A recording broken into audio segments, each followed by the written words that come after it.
Qui est le combattant de l'UFC qui frappe le plus fort? Salut la zone, j'espère que vous allez super bien. Et aujourd'hui, on se retrouve dans une nouvelle vidéo dans laquelle on va faire une tier list des combattants de l'UFC qui frappent le plus fort. Donc, on va les classer de telle sorte, tu vois. En bas, on a les combattants qui vont être dans la catégorie même pas mal, tu vois. Genre, donc, pour estimer ça, on va faire en mode, on va réfléchir en mode, genre, si je recevais un coup de poing en pleine face d'un de ces combattants, sans me protéger, sans réagir, et quoi, qu'est-ce qui allait se passer, tu vois. Donc, si t'es dans la première catégorie, c'est même pas mal. Alors tu me frappes, je ne sens rien. Deuxième catégorie, tu m'as peut-être fait une petite égratignure, tu vois. Troisième catégorie, ok, c'est un bon coup, j'avoue. C'est un bon coup, j'accepte. La quatrième catégorie, tu me donnes ce coup, je vais directement à l'hôpital, tu vois. Y a pas de débat. Cinquième catégorie, je meurs direct. Genre là, tu m'as frappé, c'est fini, c'en est fini de moi. Et la sixième catégorie, c'est juste le GOAT, tu vois. Alors ça, c'est le coup le plus puissant, genre, qui est à l'UFC, tu vois. Donc, donc ça c'est juste un petit aparté que je fais au début de la vidéo. Si tu me vois mettre plein de combattants dans la catégorie, je meurs direct. C'est tout simplement parce que on va classer les combattants qui ont la plus grosse puissance et à la fin de la vidéo, je vais te dire selon moi c'est qui le GOAT, tu vois. Avant de commencer, je te conseille vraiment de t'abonner à la zone parce que à ce qui paraît, si tu ne le fais pas, Francis Ngannou va venir chez toi à 2 h du matin pour te faire le coup du marteau. Donc on va commencer tout d'abord. Ça, c'est vraiment pas l'un des moindres. On va commencer par Francis Ngannou. Donc, qu'est-ce qui arrive à mon visage si Francis Ngannou me donne un coup de poing? Les gars, j'ai envie que vous voyez ma mâchoire. Genre, check ma mâchoire. Bon, après, il n'y a pas grand-chose que j'ai à dire. Genre, en vrai, Francis Ngannou, tu me donnes un coup de poing, je meurs direct. Genre, like, qu'est-ce que tu veux que je dise? Il avait le record du combattant qui a le coup de poing le plus puissant. Il est dit que si Francis Ngannou te frappe, c'est comme si tu t'es fait cogner de plein fouet par une Ford Escape. Genre, qu'est-ce que tu veux que je dise? Ok, Francis Ngannou, quasiment tous ses combats, c'était des KO. Il y a que Cyril Gane qu'il n'a pas mis KO, tu vois. Genre, sinon, à part ça, tous ses autres combats, c'était des KO. À part une petite Kimura qu'il a fait en début de carrière. Mais Francis Ngannou, qu'est-ce que tu veux que je dise contre ça? Je suis en train de chercher un argument selon lequel je peux survivre à un coup de poing de Francis Ngannou. Mais non. En fait, ça c'est un truc que j'ai remarqué avec les Camerounais, que ce soit Francis Ngannou, Cédric Doumbé ou le petit avec lequel je me battais à l'école primaire. Genre les Camerounais, ils ont vraiment des de ces patates. Moi je comprends pas c'est quoi le truc. Ensuite, il y a Dustin Poirier. Pour Dustin Poirier, je vais à l'hôpital. Genre, il me donne un coup, je vais pas te mentir. Je vais directement à l'hôpital parce que Dustin Poirier, si on regarde si on le regarde, on se rend compte que Dustin Poirier, la majeure partie de ses combats, genre que. La majeure partie de ses victoires, il les a gagnés par KO slash TKO, tu vois. Et le truc, c'est que Dustin Poirier, c'est un combattant qui a un style de combat vraiment très intéressant. La raison pour laquelle je te dis qu'il a un style de combat vraiment très intéressant, c'est parce que c'est littéralement l'un des meilleurs strikers de l'histoire de l'UFC, tu vois. Et lorsque tu parles de striking, souvent, c'est soit l'un des deux, soit tu as une puissance phénoménale et genre personne n'arrête un de tes coups, soit tu es super technique, mais genre que t'as pas la puissance de frappe, tu vois. Maintenant, Dustin Poirier, là où c'est un glitch, c'est parce que Dustin Poirier, il a en même temps la puissance pour t'éteindre d'un coup et la technique, tu vois. Alors c'est pour ça que Dustin Poirier, c'est l'un des meilleurs strikers de l'histoire de l'UFC. Donc oui, Dustin Poirier me donne un coup, je suis finito, tu vois, je pars à l'hôpital. Je pars à l'hôpital, j'aurai de grosses séquelles. Benoît Saint-Denis. Ok, les Français, vous allez me tomber dessus, mais Benoît Saint-Denis, tu me donnes un coup, genre c'est un bon coup. I'm not gonna lie, genre si tu me donnes un coup, je le sens passer et tout. Mais après, je me secoue la tête et je suis en mode let's go, Benoît, allons-y, maintenant, prépare-toi à prendre mon coup, tu vois. Parce que Benoît Saint-Denis, il a vraiment une puissance de knockout, je vais pas te mentir. Il a mis des combattants KO, tu vois. Mais le truc, c'est que Benoît Saint-Denis, c'est un combattant qui est tellement complet que toute sa puissance, c'est pas simplement son coup de poing, tu vois. Benoît Saint-Denis, lorsque tu le vois se battre, c'est pas ses coups de poing souvent qui mettent KO son adversaire, mais ça peut être parfois ses coups de pied, parfois ça peut être il t'emmène au sol et après il te ground and pound, ou bien parfois c'est juste il lutte avec toi, tu vois. Mais donc, c'est pas. Donc, Benoît Saint-Denis, genre, je peux pas vraiment le mettre au niveau d'un Dustin Poirier par exemple, en termes de franchement punching power, en mode de puissance de frappe. C'est ça le truc, mais Benoît Saint-Denis, il a quand même une bonne frappe. Ilia Topuria, Ilia Topuria, bah je vais à l'hôpital, hein, franchement. Cette liste-là, en fait, quand je l'ai lancée, je sais pas trop à quoi vous vous attendiez, genre je sais pas si vous vous attendiez à ce que je vienne devant vous et que je monte en mode ouais, un coup de poing de Ilia Topuria, je le prends après, j'ai même pas mal. Non, en fait, genre j'ai beaucoup sparé dans ma vie, j'ai vraiment reçu beaucoup de coups. Euh, mais j'ai jamais reçu un coup de la puissance de Ilia Topuria, tu vois. Ilia Topuria, c'est lui qui a mis KO Alexander Volkanovski, qui a vraiment une très bonne mâchoire. Alexander Volkanovski, qui n'a jamais perdu depuis 2016, genre, qui ne s'est jamais fait mettre KO, je veux dire, à part contre Islam Makhachev, mais avant ça, qui ne s'est jamais fait mettre KO. Surtout KO d'un coup de poing, tu vois.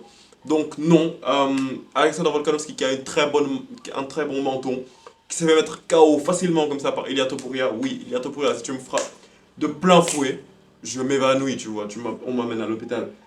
Mais franchement, cette liste elle commence vraiment à m'énerver, littéralement, parce que Alex Pereira, genre, je me prends un crochet du gauche d'Alex Pereira. Ok les gars, je vais vous dire la vérité. Un crochet du gauche d'Alex Pereira, j'ai même pas mal.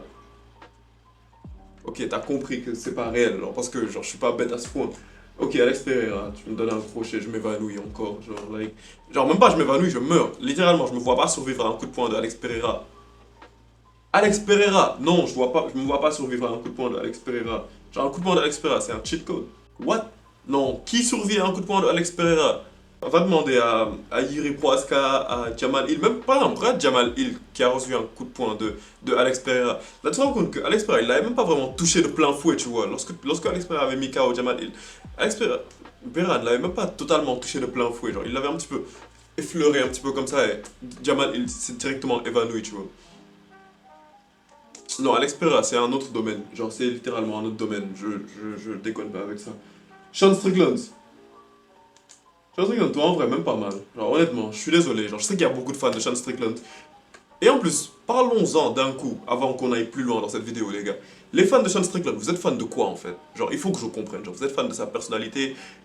Si c'est ça, je suis d'accord, parce que moi aussi, j'aime bien sa personnalité. Mais vous n'êtes pas fan de Sean Strickland dans l'octogone, n'est-ce pas? Genre, il faut qu'on en soit sûr, tu vois.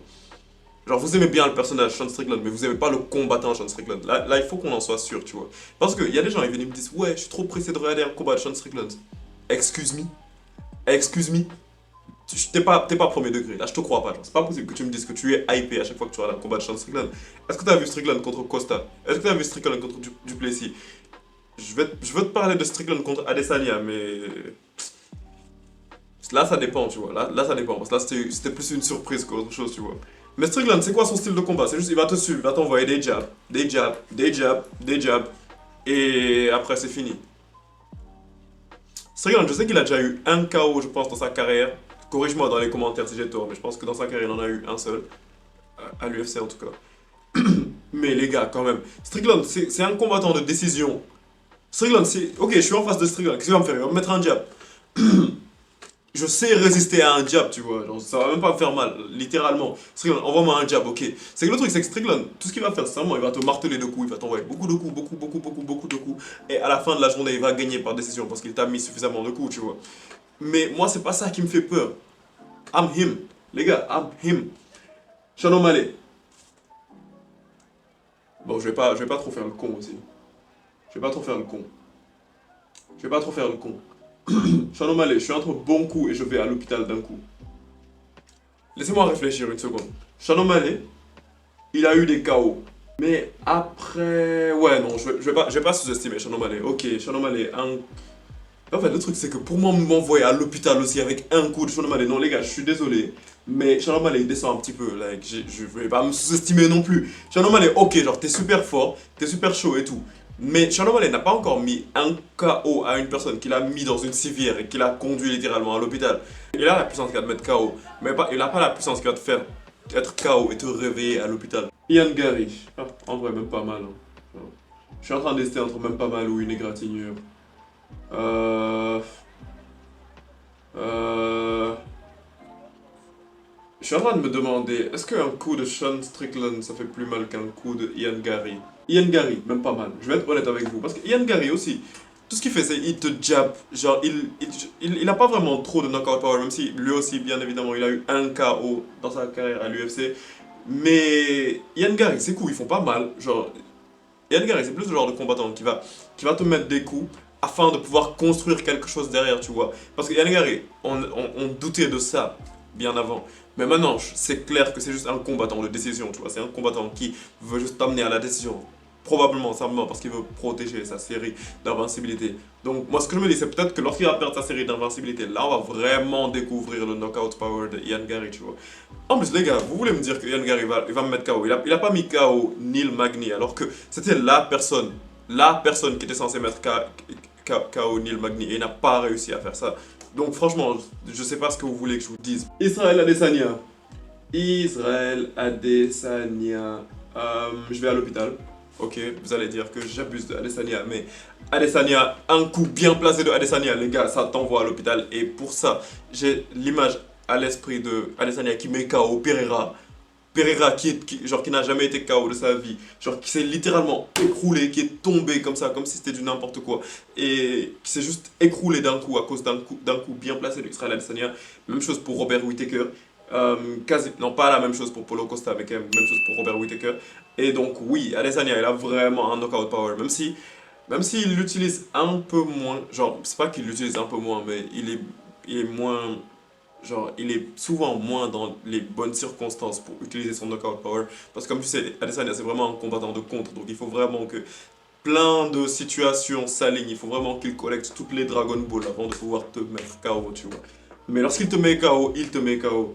Derrick Lewis, je meurs direct. Genre, les gars, avec les poids lourds, je déconne pas trop, tu vois. Je déconne pas trop avec les poids lourds. Je fais quoi? Je fais 80 kilos. Tu vois un gars alors qui est dans les 100 kilos, qui m'envoie un coup à pleine puissance. Qu'est-ce que tu veux que je fasse vraiment, like? Ah, mais Derrick Lewis, il a le record du plus de KO de l'UFC. Il va juste m'ajouter dans la liste facilement comme ça. Derrick Lewis. Je vais vous étonner, ok? Je vais vous étonner. Mais pour John Jones, c'est juste un bon coup. Parce que pour ça, il faut vraiment que tu retournes regarder un petit peu les combats de John Jones. Parce que John Jones, on parle quasiment tous de lui comme le GOAT et tout. Donc ça fait que on a toujours tendance à penser que dans tous les domaines du MMA, John Jones c'est le meilleur et tout. Mais lorsque tu évalues un petit peu, tu te rends compte que John Jones, il n'a pas vraiment un knockout power de ouf, tu vois. Parce que John Jones, euh, en tout cas, un punching power, je parle vraiment du coup qui vient de sa main, tu vois. Dans cette vidéo, je parle pas des coups de pied ni rien, je parle vraiment du coup de poing, genre la puissance du coup de poing. Donc John Jones, en termes de coup de poing, c'est pas le coup de poing le plus incroyable que l'on a eu à voir de l'histoire de l'UFC, tu vois. Parce que John Jones, corrige-moi vraiment si j'ai tort, mais avant de faire cette vidéo, j'ai vraiment vérifié. Mais John Jones, il a pas eu de KO, genre il a jamais mis un coup qui a fait s'évanouir un adversaire. Corrige-moi vraiment si j'ai tort, mais j'ai pas trouvé ça genre un moment où John Jones a mis KO quelqu'un avec simplement un coup de poing. Et je te parle pas de ground and pound, je te parle pas de coup de pied qui met KO quelqu'un. Et c'est ça le truc, tu vois, parce que John Jones, aussi le truc, c'est que c'est pas son style de combat aussi. John Jones, c'est juste, il va vraiment utiliser tous les domaines du MMA sur toi, tu vois. Et, et un peu plus le Muay Thai, tu vois. Ensuite, on a Khabib.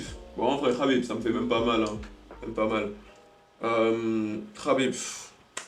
Comment un coup de Khabib va me faire mal, les gars? Khabib, il a mis KO qui? Je pense que j'ai pas trop à insister sur ce domaine. Je sais que les fans de Khabib sont déjà en train de me tomber dessus dans les commentaires. Quoi? Toi? T'as cru quoi? Khabib, bien sûr qu'il te met KO. Non. Non. Combat de boxe moi contre Khabib. Je mets KO Khabib. Je le dis. Je le dis devant la caméra. Cyril gagne. Je vais direct à l'hôpital. Les gars, arrêtez de sous-estimer Cyril Gane. Je suis là, je vous le dis. Je vous le redis. La dernière fois, j'avais fait une vidéo pour vous expliquer pourquoi Cyril Gane est si détesté. Cyril Gane, il a vraiment une puissance quand même, on va pas se mentir. Donc Cyril Gane, il mérite quand même son rang ici. Cyril Gane, rappelez-vous par exemple de ce qu'il a fait à Sergei Spivak, rappelez-vous de ce qu'il a fait j'allais dire Matt Frevola, rappelez-vous de ce qu'il a fait à Tai Tuivasa, rappelez-vous de ce qu'il a fait à Derek Lewis. Cyril Gane, il a un punching power. On peut dire ce qu'on veut, critiquez-le sur tout ce que vous voulez. Je me serais jamais dit que j'allais autant défendre Cyril Gane pendant une seule semaine, mais Cyril Gane, mettez du respect sur son nom. Cyril Gane, peut-être que je suis en train de préparer ma future collaboration avec toi. La chaîne commence à marcher, donc partez taguer Cyril Gane partout. Genre, j'aimerais que ma première interview ce soit avec toi. Voilà, le gars qui est en train de gratter son interview. Et aussi, au passage, si t'es toujours là et que tu m'as pas encore insulté partout dans les commentaires, abonne-toi à la zone. Genre, ça veut dire que ce genre de vidéo te plaise, tu vois. Abonne-toi. Max Holloway, je vais t'étonner, ok? Je vais t'étonner parce que déjà dans ma vidéo dans laquelle je disais que je faisais le top des meilleurs strikers de l'UFC, j'avais mis Max Holloway en numéro 1. Mais en termes de punching power, bah Max Holloway, tu me fais juste une égratignure, tu vois. Parce que Max Holloway, ses compétences de striking, ça va dans les deux sens, tu vois. C'est phénoménal la technique qu'il a. Le fait que c'est lui qui est le record du plus de frappes significatives de l'histoire de l'UFC et de loin, tu vois. C'est incroyable. Mais ça veut également nous faire savoir des trucs par rapport à la puissance de sa frappe, tu vois. Parce que je peux te promettre que ce nombre de frappes significatives, par exemple, un combattant comme Alex Pereira, il ne pourrait pas les avoir, tu vois. Parce qu'Alex Pereira, il lui faut pas beaucoup de frappes pour t'éteindre, tu vois. Alors que, comment dire, Max Holloway, il a certes une très bonne puissance, tu vois. Mais il n'a pas vraiment cette puissance pour t'éteindre d'un coup, tu vois. La dernière fois, il a fallu qu'il parte à la dernière seconde pour mettre KO Justin Gaethje. Alors que Justin Gaethje, depuis le premier round, son nez était cassé, tu vois. Donc non, Max Holloway, c'est pas that guy on that level. Conor McGregor. Là, on parle de Conor McGregor Prime, ok? Un crochet du gauche de Conor McGregor Prime, ça m'envoie à l'hôpital. Conor McGregor, c'était un cheat code à l'époque. Dès qu'il te touchait avec sa main gauche, c'était terminé. Moi, je comprends pas. Homme, c'était rapide.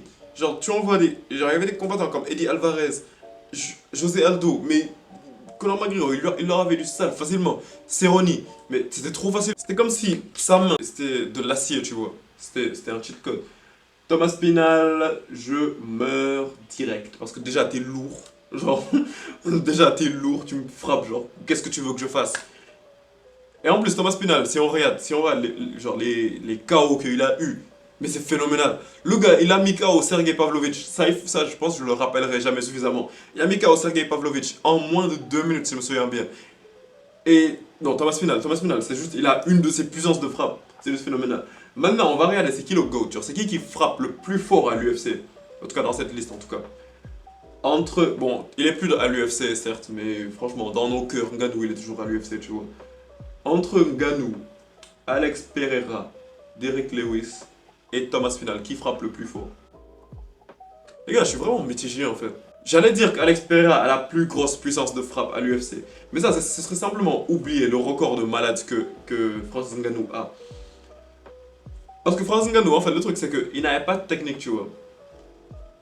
Mais tous ses combats, c'était des KO. Genre, en fait, le truc, c'est qu'à l'UFC, un des problèmes que l'on a, c'est un petit peu la culture de l'instant que l'on a, tu vois.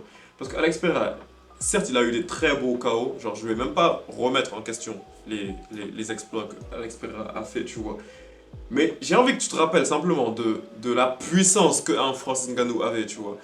Rappelle-toi par exemple du KO que Francis Ngannou a mis sur un combattant comme Alistair Overeem. Genre, là c'est vraiment plus dans les détails, tu vois. Mais il faut regarder comment un combattant il réagit lorsqu'il subit un KO de Francis Ngannou comparé à comment un combattant réagit lorsqu'il subit un KO de Alex Pereira. Rappelle-toi, Alex Pereira, quand il a battu Adesanya, c'était un TKO, tu vois, il n'était pas KO. Alex Pereira, quand il a battu Charles Strickland, c'était un TKO, il n'était pas dans les vapes, tu vois. Alex Pereira, lorsqu'il a battu, comment dire, lorsqu'il a battu Jiri Prohaska pour la première fois, c'était un TKO, il n'était pas dans les vapes. Lorsqu'il a battu Jamal Hill, oui, également, c'était un TKO, il n'était pas dans les vapes. Mais Ngannou, Ngannou, Ngannou, il te met une patate, t'es terminé. Genre, tu te réveilles à l'hôpital. Genre, Ngannou, rappelle-toi lorsqu'il a mis KO Alistair Overeem, comme je te l'ai dit. Rappelle-toi lorsqu'il a mis KO Stipe Miocic. Rappelle-toi quand il a mis KO Rozenstruik. Ngannou, lorsqu'il te frappe, c'est comme si t'as l'impression que que t'es mort, tu vois. Et c'est pour ça que Ngannou, je suis convaincu que Ngannou, s'il me donne un coup de poing à pleine puissance à l'heure actuelle, je meurs, tu vois. Bon, je sais que dans les commentaires, il y a des gens qui vont venir me sortir la statistique selon laquelle, oui, mais techniquement, si on regarde les statistiques, Alex Pereira, il a fait le même test de puissance de frappe. Et lorsqu'il a frappé, il a dépassé le record de Francis Ngannou. Oui, je sais, mais ça, en fait, c'est sur une machine, tu vois. Mais j'ai l'impression qu'il y a une différence lorsque ça connecte avec ton menton, tu vois. Et Ngannou, à chaque fois, quasiment à chaque fois qu'il a frappé quelqu'un et que ça a bien touché, bah le gars, il était quasiment mort, tu vois. Et c'est ça le truc qui est intéressant avec Ngannou. Donc ouais, pour moi, clairement, Ngannou, c'est celui qui frappe le plus fort à l'UFC, tu vois. Mais bon, voilà, c'est tout ce dont j'avais envie de te parler par rapport à cette vidéo. Donc si elle te plaît, je te conseille tout simplement de t'abonner à la zone, pars dans l'espace commentaire et dis-moi ce que tu penses de ce classement. Et comme d'habitude, les gars, on se capte pour la prochaine vidéo. Peace out!